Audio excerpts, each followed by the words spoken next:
Indonesia sedang tidak baik-baik saja, akibat kebijakan-kebijakan pemimpin yang tidak pro-rakyat dan lebih mengedepankan kaum kapitalis atas nama investasi. Hal ini bisa dilihat dari maraknya masyarakat yang turun ke jalan untuk memprotes, bahkan menolak kebijakan pemerintah sebagaimana yang terjadi terhadap Omnibus Law Undang-Undang Cipta Kerja dan Undang-Undang Kesehatan. Juga pembangunan Rempang Eco City di Batam yang membuat masyarakat bentrok dengan aparat.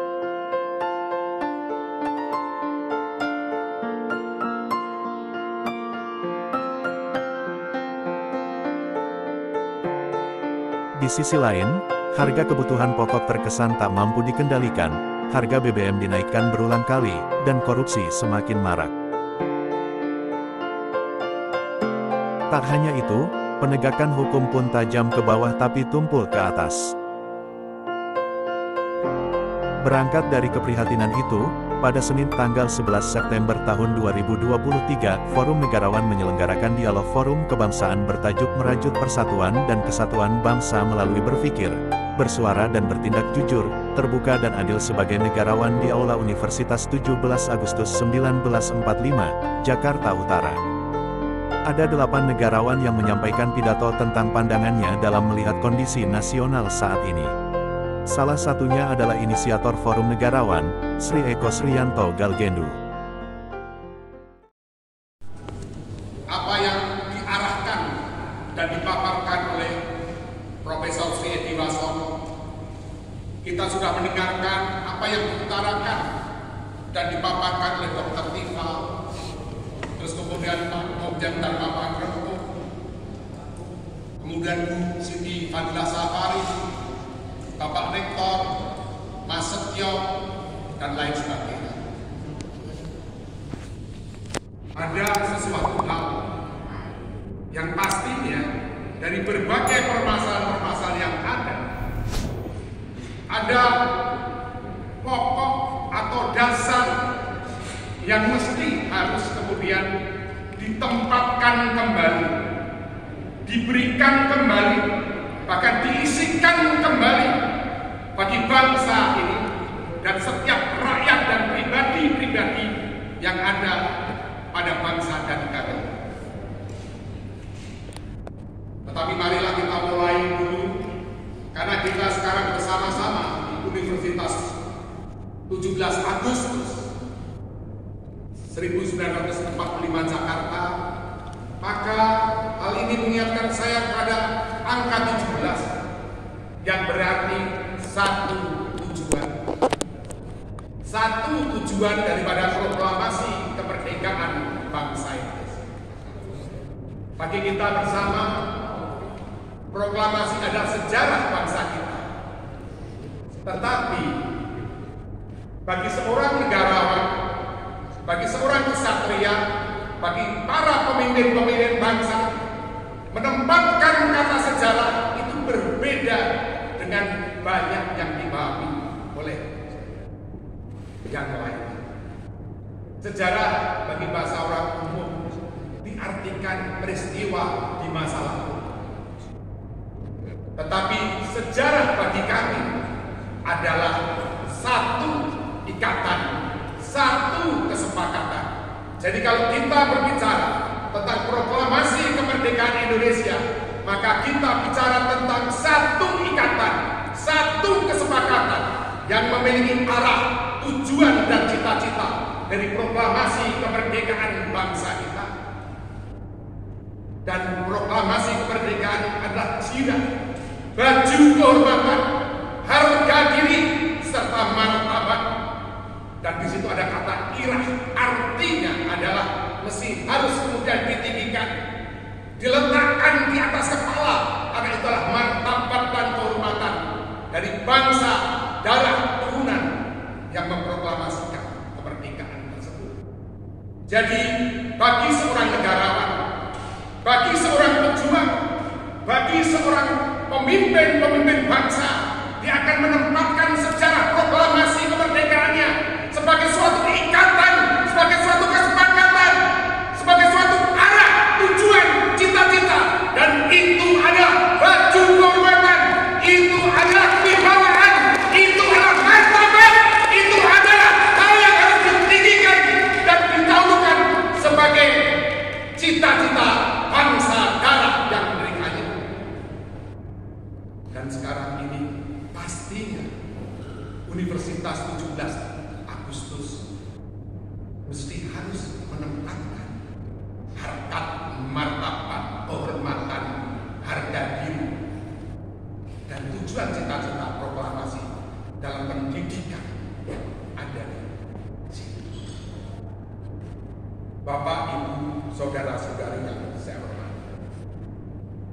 Sewaktu kita berbicara tentang permasalahan bangsa negara kita, tadi sudah diutarakan oleh beliau-beliau yang lain. Sedemikian banyak permasalahan, sedemikian rancu daripada berbagai macam permasalahan, seakan-akan sudah tidak ada jalan keluar dari permasalahan yang ada. Pada sore hari ini, kita akan menanamkan sebuah nilai tentang fundamental seorang pemimpin bangsa, fundamental dari seorang kesatria, fundamental dari seorang bangsa Arya. Sekarang kita pasti berharap akan mendapatkan presiden dan wakil presiden serta pemimpin-pemimpin yang terbaik di tahun 2022. Harapan itu pasti bersama dengan doa. Harapan itu pasti bersama dengan semangat. Harapan itu pasti bersama dengan cinta kita kepada republik yang kita cintai. Dan harapan itu ada kepada seorang pemimpin yang berhati singa dan berjiwa Garuda.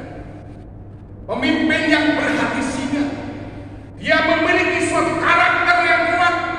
Dia berani membela wilayahnya, berani membela teritorialnya. Bahkan dia memiliki suatu kemampuan untuk mengalahkan musuh-musuh. Ternyata pemimpin yang berhati singa tidak cukup. Pemimpin yang berhati singa mesti ditambah dengan kekuatan memiliki jiwa Garuda. Seorang pemimpin harus memiliki cakrawala berpikir yang kuat, mempunyai cita-cita yang kemudian tinggi. Dia harus mampu dan kemudian mencengkram genggam erat apa yang menjadi visi misi tujuan dari bangsa. Itulah pemimpin yang kita harapkan bersama-sama. Pemimpin harus juga mampu memberikan motivasi. Pemimpin harus mampu memberikan pencerahan. Pemimpin harus mampu memberikan inspirasi pada bangsa ini. Apa motivasi yang sekarang ini harus bisa diberikan oleh para pemimpin kita? Kita sekarang ini seolah-olah selalu menjadi bangsa yang kalah. Padahal sebenarnya kita ini adalah bangsa yang bisa kemudian menang. Pemimpin harus mampu memberikan jiwa semangat kesatria, jiwa yang berani menunjukkan mana dadaku. Itu dadaku. Semangat yang kemudian terus dibangun, diberikannya kepada setiap rakyat ini, bahwa bangsa Indonesia sebenarnya tidak kalah dengan bangsa Cina. Bangsa Indonesia sebenarnya tidak kalah dengan bangsa Amerika. Bangsa Indonesia sebenarnya tidak kalah dengan bangsa Eropa. Bangsa Indonesia sebenarnya tidak kalah dengan bangsa-bangsa lain di dunia ini. Milahana muharahana janatam, miharahana kami muharahana janatan, timam muharahana sanatata, tarahana sima mahahim. Ya Allah, kami meyakini bahwa akan segera Kau tancapkan dan Kau tegakkan kembali Sang Saka pada bumi pertiwi Nusantara, di mana Sang Saka tersebut bisa menjadi pedoman, bisa menjadi pegangan, bisa menjadi pemersatu dari kita sesama anak bangsa untuk tegak berdiri dan memiliki martabat kehormatan sebagai suatu bangsa. Bapak, Ibu yang saya hormati dan saudara-saudari semua, sampai hari ini belum ada pemimpin yang mampu menancapkan kembali Sang Saka di bumi pertiwi kita. Belum ada pemimpin dia bisa menancapkan Sang Saka ini, merah putih ini,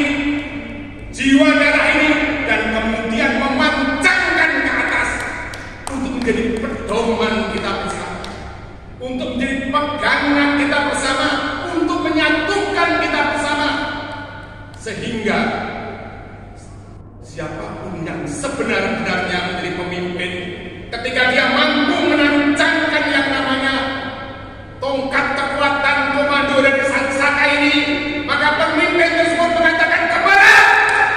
Maka siapapun komandan bangsa dan rakyat Indonesia akan ke barat.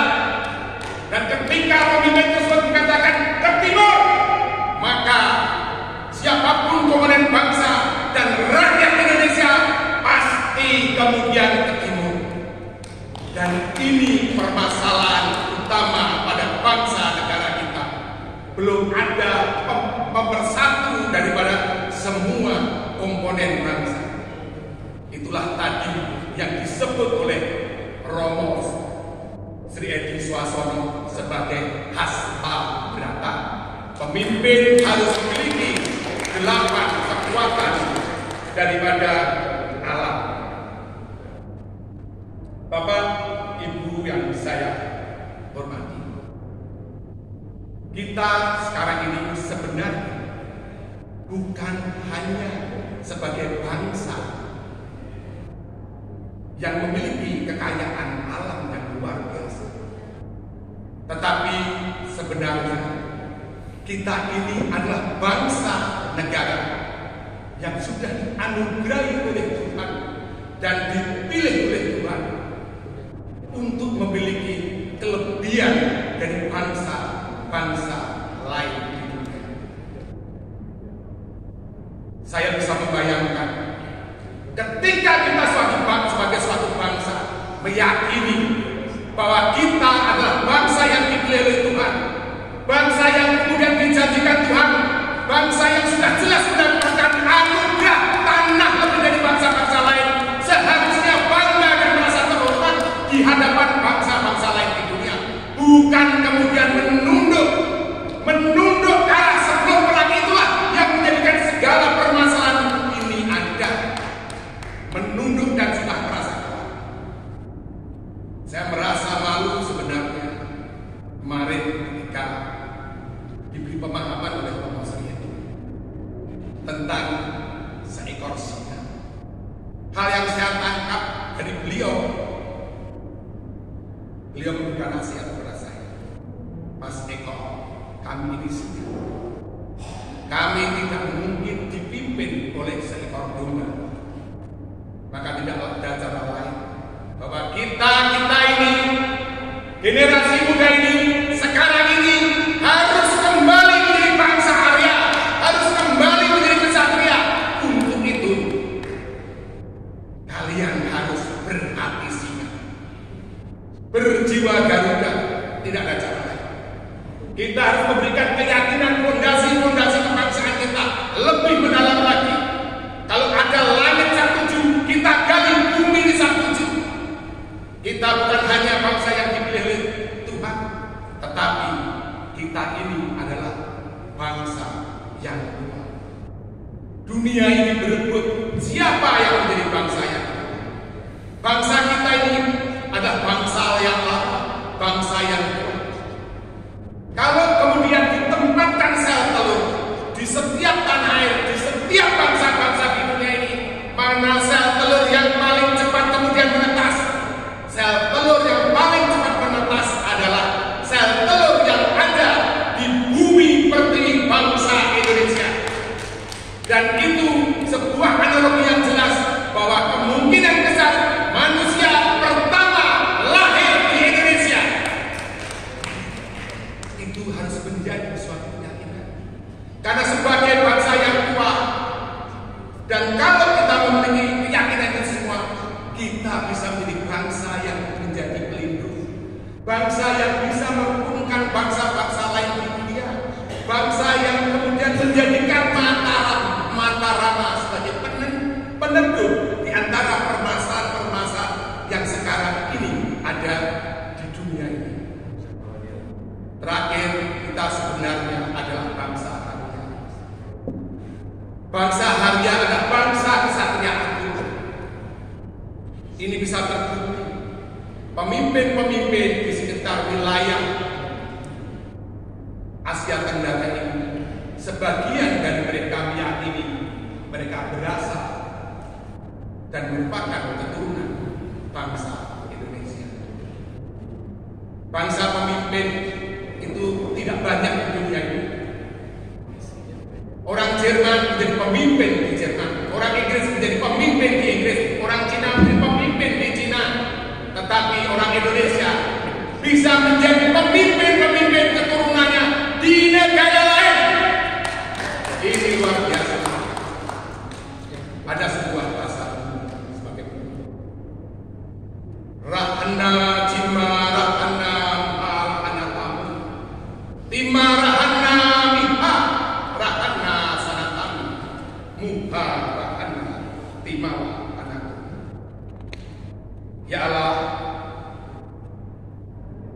di bawah bendera Sang Saka ini, aku akan kobarkan lagi semangat jiwa Garuda, kesatria dan hati singa.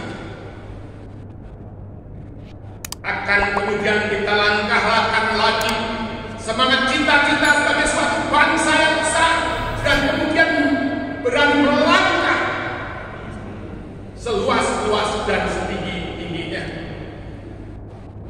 Ya Allah, berikanlah kami kandungan daripada karbamu, berikanlah kami semangat daripada jiwamu, sehingga kami mendapatkan lagi cara, upaya untuk menyelesaikan permasalahan bangsa kami sendiri.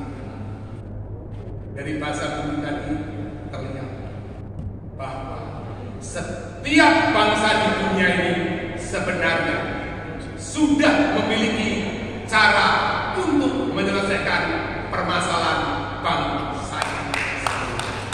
Ini yang harus menjadi pedoman kita. Ini yang harus menjadi pegangan kita. Mari kita gali bumi sang tujuh. Mari kita gali sedalam-dalamnya dari arah kesejahteraan bangsa ini.